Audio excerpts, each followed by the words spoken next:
যদি উমা চেত্ৰীক ভাল পায় কোনোবাই, উমা চেত্ৰীক মই ভাল পাওঁ, মই নিজে যাম এয়াৰপৰ্টলৈ। আপোনালোকে মিডিয়া কিয় নাহিলে? আপোনালোকৰতো খবৰ থাকিব লাগে যে উমা চেত্ৰী কোন সময়ত আহিব, নে আপোনালোককো আমি BCCI জনাব লাগিব? ইলেকশ্যন আহি আছে, ইলেকশ্যনৰ কাৰণে বহুত ইছ্যু থাকিব, কিন্তু উমা চেত্ৰীক এই পলিটিক্সৰ মাজত মাতি অনাটো উচিত নহয়, তেওঁক টানি অনাটো উচিত নহয়।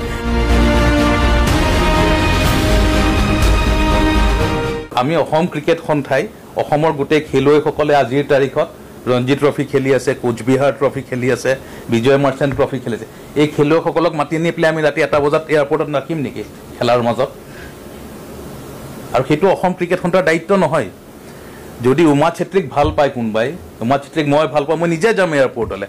আপোনালোকে মিডিয়া কিয় নাহিলে? আপোনালোকৰতো খবৰ থাকিব লাগে যে উমা চেত্ৰী কোন সময়ত আহিব, নে আপোনালোককো আমি BCCI জনাব লাগিব? BCCIটো দায়িত্ব নহয় যে আমি প্ৰত্যেকজন জাৰ্নেলিষ্টক ফোন কৰিম, প্ৰত্যেকটো মিডিয়া হাউচক ফোন কৰিম, আমাৰ অসমক আমি ফোন কৰি জনাম যে আজি ইমানখন এইটো ফ্লাইটত ইমানটা বজাত বৰঝাৰ এয়াৰপৰ্ট পাব। এইটো BCCIৰো দায়িত্ব নহয়, অসম ক্ৰিকেটৰো দায়িত্ব নহয়। তেওঁৰ জাৰ্নেলিষ্টজন কিয় আহি উপস্থিত নাথাকিলে আমাৰ অসমৰ? তেওঁলোকে যে আজি গোটেই ফ্ৰণ্ট পেজত অসমে যে ইমান ভাল খেলে বা ইমান ভাল ভাল হৈ আছে, সেইবিলাকৰতো ক'তো নিউজ নাথাকে। আজি যে উমা চেত্ৰীৰ ক্ষেত্ৰত 200 মানুহ নাই বা 500 মানুহ নাই, ইমান ডাঙৰ বৰ আখৰ দি যে তাতে দিলে, হোৱাট ইজ দিছ? প্ৰত্যেকটো ইছ্যুত পলিটিক্স কৰিব নালাগে। ইলেকশ্যন আহি আছে, ইলেকশ্যনৰ কাৰণে বহুত ইছ্যু থাকিব, কিন্তু উমা চেত্ৰীক এই পলিটিক্সৰ মাজত মাতি অনাটো উচিত নহয়, তেওঁক টানি অনাটো উচিত নহয়। আমি নিশ্চয় সম্বৰ্ধন কৰিম। কাইলৈ আপোনালোকক আমি সকলোকে আমন্ত্ৰিত কৰিছোঁ।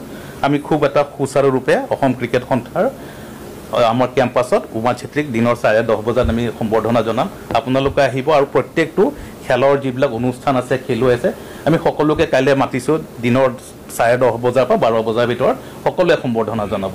আমি সকলো উপস্থিত থাকিম আৰু মই আপোনালোকৰ জোৰেদি অসমৰ ক্ৰীড়াপ্ৰেমী ৰাইজক কাইলৈ এই অনুষ্ঠানটোলৈ নিমন্ত্ৰণ জনালোঁ, যাতে উমা চেত্ৰীৰ লগত তেওঁ আমি কোচকো আমি নিমন্ত্ৰণ জনালোঁ, তেওঁ মাক দেউতাককো নিমন্ত্ৰণ জনাইছোঁ আৰু সকলোৰে উপস্থিতিত আমি উমা চেত্ৰীৰ ছাকচেছটো আমি উদযাপন কৰিম। অসম ক্ৰিকেট দলত স্বৰূপম পুৰকায়স্থ আছে, অসম ক্ৰিকেট দলত ৰাজেশ সিং আছে, অসম ক্ৰিকেট দলত আমাৰ ঘাঁহি গাঁওকাৰ আছে, অসম ক্ৰিকেট দলত ৰিয়ান পৰাগ আছে। অসম ক্ৰিকেটত কোনো ধৰণৰ কোনো কমিউনিটিলৈ কোনো ডিষ্টিংশ্যন নহয়, কোনো ধৰণৰ তেনেকুৱা চৰ্চাও নহয়। অসম ক্ৰিকেটত মুক্তাৰ আহমেদ আছে, মৃন্ময় দত্ত আছে। আমি কোন কি জাতিৰ হয়, কোন ডিষ্ট্ৰিক্টৰ হয়, ইভেন আমাৰ যেতিয়া আমি দলটো আমি এনাউন্স কৰোঁ, কোন জিলাৰ হয়, কোন ক্লাবৰ হয়, তাৰ ৰেফাৰেঞ্চো নাথাকে। So' it is beyond our comprehension যে আমি কোনোবা এজন খেলুৱৈক তেওঁ কমিউনিটি, তেওঁ কাষ্ট, তেওঁ কোন ক্লাব, তেওঁ কোন পলিটিকেল পাৰ্টি, সেইবিলাক আমাৰ চোৱাৰ কোনো ধৰণৰ স্ক'প নাই। আৰু এইটো যদি আহে তেতিয়াহ'লে সেইটো অসমৰ ক্ৰীড়াৰ কাৰণে এটা খুব দুৰ্ভাগ্যজনক